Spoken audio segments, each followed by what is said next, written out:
Life really does come at you fast because one minute my boyfriend's meeting my parents and spending a day with his grandparents. And the next day we have like a mini communication breakdown and I don't hear from him. And it's been a week and my birthday's in 2 days. So needless to say, I'm fighting for my life over a man, nay, boy, and writing on Post-it notes like, you're worthy of love and you're not a worthless piece of garbage, and putting it on my bathroom mirror.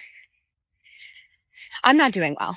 I'm not doing. What's going on, fellas? So this is videos from the wall, and we're finding a woman who is deciding to take a break from her relationship, from her marriage, only to come back and find another woman in her place. Let's get into it. Additionally, we'll analyze a frustrated liberal feminist who finds herself attracted to traditionally masculine and conservative men, while she's unwilling to give up her single lifestyle or empowerment to build something real with them. So everybody loves to talk about the dating horror stories, but can we talk about reporting these people on dating apps? So I've had a stalker for like 3 years, and anytime that I report them on the B app, I get a response from the app saying that like they have to see if other people report them before they take action. So let's contrast that with the Spicy app that I'm also on for dating. I recently ended things with a partner that was linked with me there, and I reported the behavior that ended our relationship. Not only was that offline behavior concerning to them, but they said they would take action immediately and expressed empathy and concern. That's a huge difference in reaction. The B app is not where it's at. In short, she's upset because she doesn't have absolute control over the app.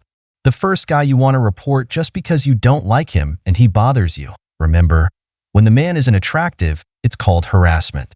The second one you reported for bad behavior after going out with you. Could it be that he left you and it bothered you that he moved on? You call that bad behavior. Many times, these reports don't come from an objective place, but rather from personal frustration or anger. And the problem is that platforms don't always have a way to verify the truth behind these stories. Dating apps are not a court of law, and using them to resolve emotional or personal issues is irresponsible. Exactly.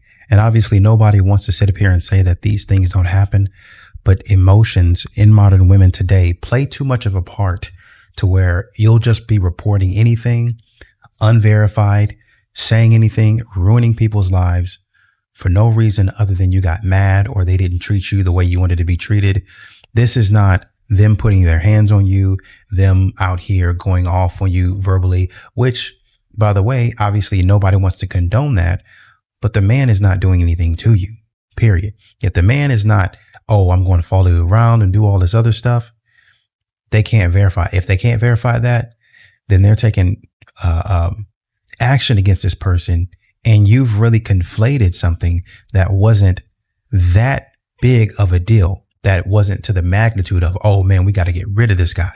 Not saying it's not important to you, but so many times modern women get in their feelings and they think that they control the whole world and want to get everybody in trouble. Oh, I'll just use the power to just report you or do this or tell on you. Just a bunch of tattletales that are miserable and wonder why they can't find a man. As a liberal woman, it is really hard to find a man who is willing to play the more traditional masculine role in the relationship in today's day and age. Who is not a conservative? A man who wants to pay on the first date, who wants to open your door, who has that want and desire to take care of you and to provide. Who is not a conservative? And obviously, as a liberal woman, I do want to be respected for my independence. And I do want to have my own autonomy in the relationship and not be confined or conform to the traditional female homemaker, childbearing role. And most of the men that I've dated who do have that more natural provider masculinity about them are normally conservative. So I don't really know what to do because I don't want to compromise my morals and values just to find a man. But am I asking to have my cake and eat it too? Yes, you are. Feminism is so much fun until it's time to be a feminist. There are a lot of contradictory declarations in her videos, so let's start at the beginning. Saying you want a traditionally masculine man who has the attributes of being a leader and a protector and a provider, who is gentlemanly and chivalrous, but you want him to be a liberal, is a total paradox. Liberal men, not all of them, but a lot of them, tend to go wherever the social and political winds will push them. So when the feminist movement came in and said, hey, you guys need to shed your masculinity and not be so assertive and start being more sensitive and don't be so ambitious and step aside and let women take the lead, they did exactly that. And they became more feminine. And now your biological instincts are kicking in and you're like, I'd kind of like to have a man who's a little more manly. As far as splitting the bill on the first date or subsequent dates, that's something that you're going to have to get used to, because men are waking up and realizing that women haven't had skin in the dating game, and that's why they haven't been taking it seriously. Think about it, ladies. One of the expectations of a traditional man is to be a provider, to provide you with things, which involves paying for things. So if you expect a man to pay for you on the first, second, third, fourth, fifth date, which one of your traditional roles are you fulfilling in return? Are you going to commit to him and be faithful to him from that point forward? Of course not. You've got a roster of dudes and you can go out with a different guy every night of the week if you wanted to. So why should he be expected to fulfill one of his traditional roles if the same isn't expected of you? Splitting the cost of dates ensures that the woman is at least to some extent invested in the dating process and is therefore a little more likely to take it seriously. Lastly, what does it mean to be an independent woman? Because I heard this woman say, I want to maintain my independence and autonomy, but I also want a man to come in and take care of me, provide for me, and protect me. But I also don't want to take on the traditional feminine roles of being a homemaker and bearing children. So what are you bringing to the relationship? What it means is that women like this want the benefits of a relationship, but none of the responsibilities. They want a traditional man, but don't want to be beholden to the expectations of faithfulness, supportiveness, submissiveness, and respect. Oh, hell. Who's that Pokemon? She wants a traditional man when she herself isn't traditional. This is the type of woman who wants a beta provider to give her everything while she contributes nothing more than intimacy. She wants her freedom. In other words, to act like she's single while in a relationship. The problem is that these men have their feet firmly on the ground. If you expect him to pay, care for, and protect you, then he will expect loyalty, support, and mutual respect in return. Everything she seems to avoid. The issue is that women like this want all the benefits of traditional men without taking on the responsibilities of a relationship. The irony is that she criticizes liberal men for not being masculine enough, while rejecting conservative men for not aligning with her values. A typical example of a woman who doesn't know what she wants. So basically, in so many words, I want you to follow a specific set of rules, but I don't want to follow them. I want you to do something, what I want you to do, how I tell you to do it, what I tell you to do, but I don't want to follow anything that you have to tell me to do. I'm not willing to submit to you just like I want you to submit to me. These modern women are backwards. I think most men are going to pass. My husband, 28 male, is living with the female friend, and she, 22 female, has become hostile towards me. My husband and I have been married for 3 years, and our marriage is on the rocks. It all mainly started after the birth of our first child together, in which he became increasingly irritable, aggressive, and sexually distant from me. Once he started to get physically by grabbing and pushing me, we decided to live at different residences in a desperate attempt to salvage our marriage. That was 3 months ago. I'm currently living with my mom, and I work part-time while also taking care of our 18-month-old son with the help of her. My husband purchased a new condo with the financial help of his dad and lives with a female friend of his, 22 feet, apparently charges rent. Is it rent as in money or rent as in clapping cheeks? Because you can pay a debt a whole lot of ways. I was uncomfortable about his living arrangement with this woman from the moment I heard about it, mainly because we agreed that we are not taking a break in the sense of seeing others. We're still married and are not going through a separation, but we're just trying to give each other, mainly him, space. No, I mean, y'all can tell yourselves that all you want, but no, because this man has bought a whole new condo with the help of his father and is living with an entirely different woman that is not the mother of his child, his wife, while you are living with your mother. He wasn't worried about where you guys are going to stay, whether you guys were financially stable. This man is getting ready to move on with his life. He is moving on with his life. You're preparing for divorce. You are. Like, Denial is a rigor, and you guys are preparing for divorce. Like,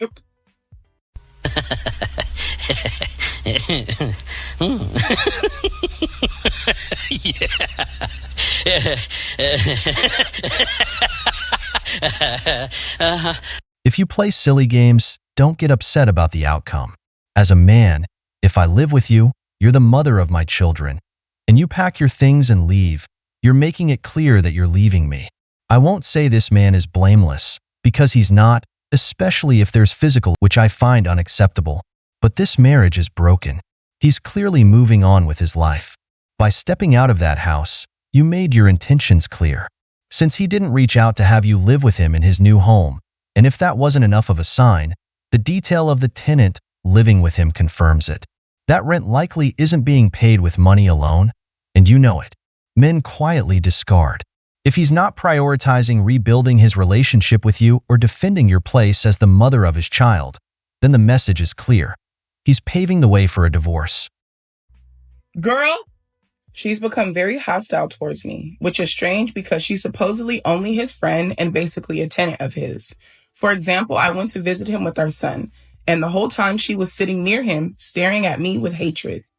Girl, if you don't take the blinders off and stop pretending like you do not understand what's going on, because if I take my son to go see his daddy, what is this sitting here for?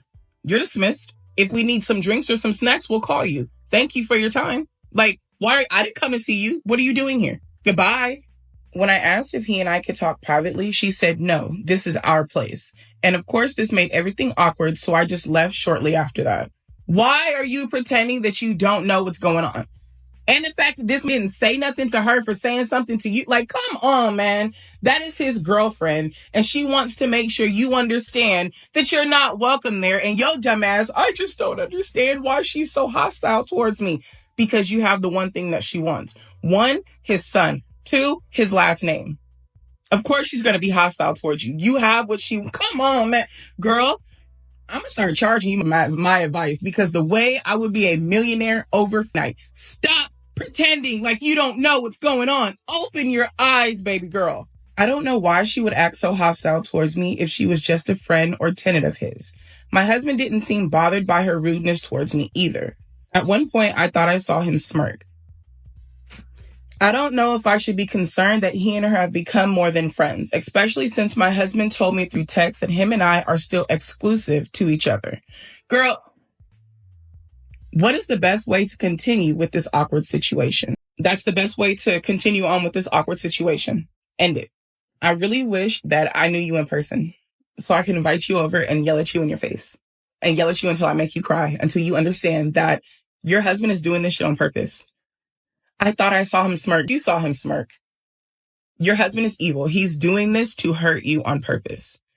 Instead of just ending the marriage, he wants to string you along. You and I are together. Don't worry about any of that. But I'm also not going to defend you when some gets disrespectful towards you. Come on, man. Like, you deserve so much better. I need you to open your eyes and look down and see things for what they are and not what you want them to be.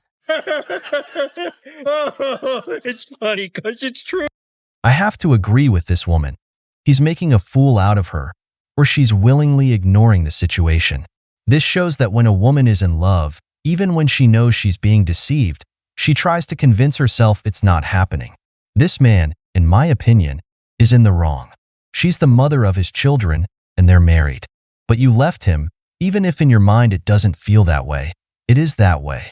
The moment you stopped living with him, you left him. Now he's watching 2 women compete for his attention, and of course, he enjoys it. The hostile behavior of this woman, who you claim is just a friend, is anything but subtle.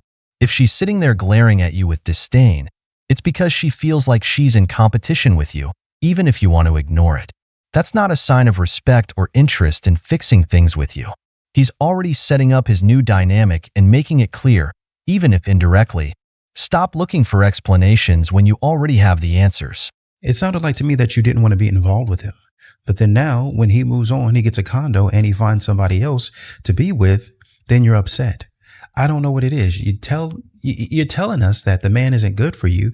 You don't want to be bothered. You got to get away from him. And then when you do, and not only do you get away from him, he goes somewhere else, buys his own thing. And on top of that, he gets somebody else. Wouldn't you be happy that that's somebody else's problem if you are so afraid, if you don't really want anything to do with him? Do you want to take a break? What do you want? These modern women can't let go of stuff that they think is theirs. And they want to talk about men. Oh, he thinks I'm his property. I don't belong to anybody. I belong to myself.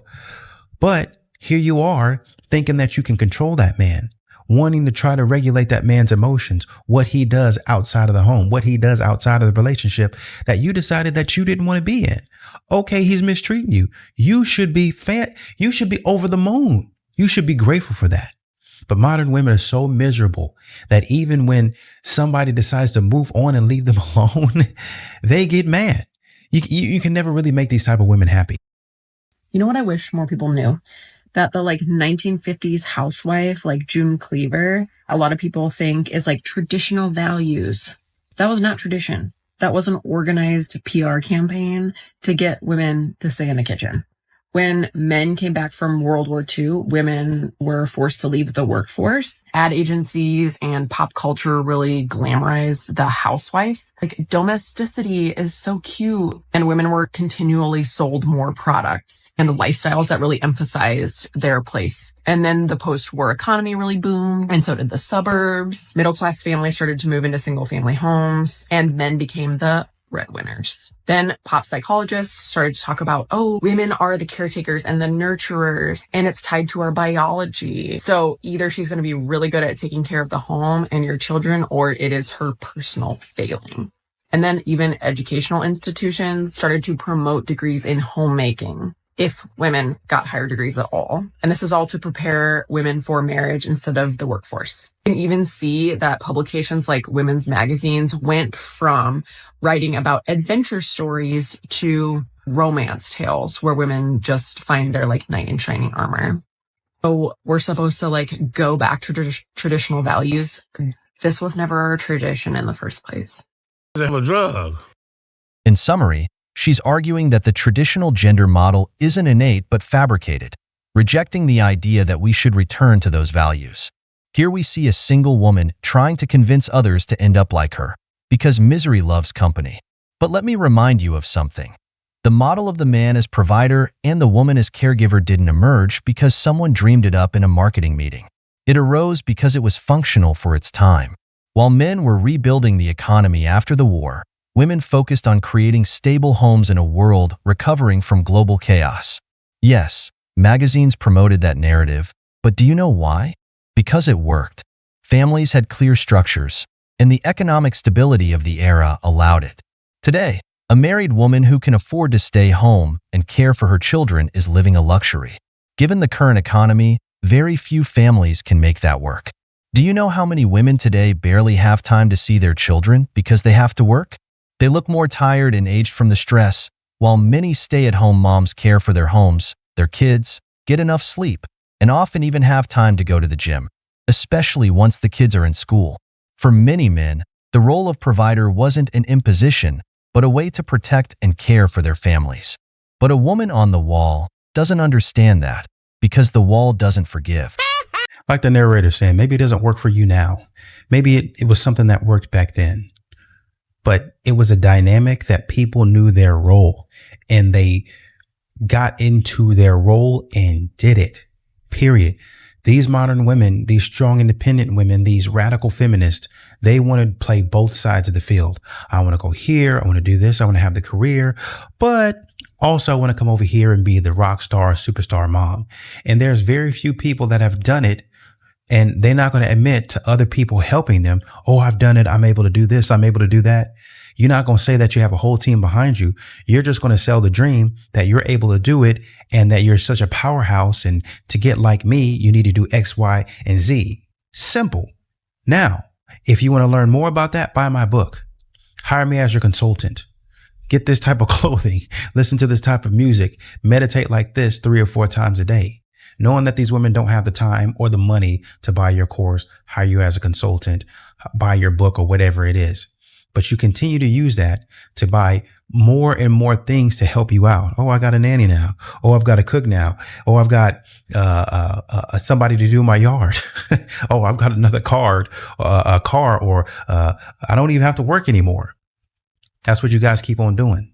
And you keep on flexing that in these women's faces as if, see, I keep on getting smarter and smarter, when it's really because of your base that you keep on getting money. You're not that good at what you do. You're telling women they don't need help. They can do it by themselves. And they keep on trying to do it by themselves for decades and decades to find out when they hit the wall, I was set up for failure. And instead of blaming the people who actually set them up for failure, a lot of times they turn to the men, like the men did something wrong to them, like the men wronged them. Now, I won't take any blame or all the blame from men, because I do believe that there are some things that we as men do to put women at a disadvantage. I got that. Sorry about that. I'll try to do better. But for you not to take accountability for the things that you allowed from another woman, from another person in your life that was telling you a flat out lie and get you in the position to where, man, I didn't know that it was going to be all of this. You know what? I hate this icky feeling. Let me turn to the man and put it all on him. You're going to continue to be in the situation that you're in. Life is going to continue to be hard, and you're going to continue to suffer and struggle. That's your fault. And men are not going to come to your aid on that, to be honest, in my opinion. But that is just my opinion. Until the next video, I'm out.